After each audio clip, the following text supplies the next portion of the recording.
సిద్దిపేట జిల్లా రాజక్కపేటలో ఇద్దరు చిన్నారులు అస్వస్థతకు గురయ్యారు.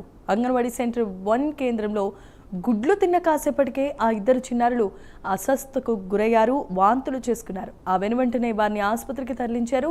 అయితే కుళ్ళిపోయిన గుడ్లు పెట్టడం వల్లే చిన్నారులు అస్వస్థతకు గురయ్యారంటూ పేరెంట్స్ ఆరోపిస్తున్నారు.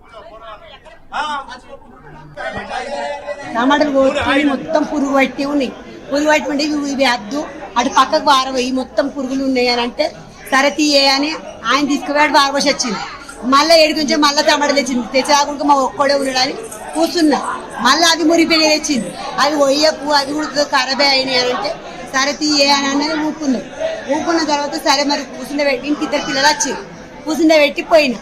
మళ్ళీ వచ్చే వరకు నాకు ఫోన్ చేసిర్రు, ఇవన్నీ గుడ్లన్నీ ఖరాబ్ అయినాయి, అందులో మొత్తం మీ కొడుకు ఒక్కడే తిన్నాడు, వాంతి చేసుకున్నాడు, ఏ పిల్లలు తినలేరని చెప్తున్నారు. వచ్చే వరకు మావాడు కడుపులో వస్తుంది, అమ్మ తిన్నా అక్కున్నా అని చెప్తున్నాడు.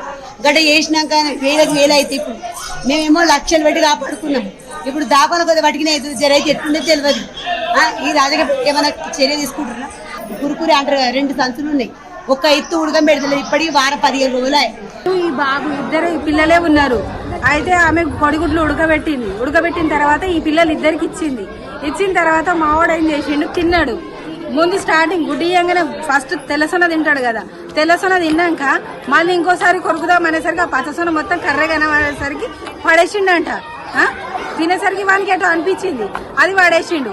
ఆ బాబా అనేది మొత్తం తిన్నాడు. అట్లా వాడికి తిన్నది కూడా కొరికింది కూడా ఉంచేసిండు అన్నమాట. వాడు అట్లా అయ్యింది.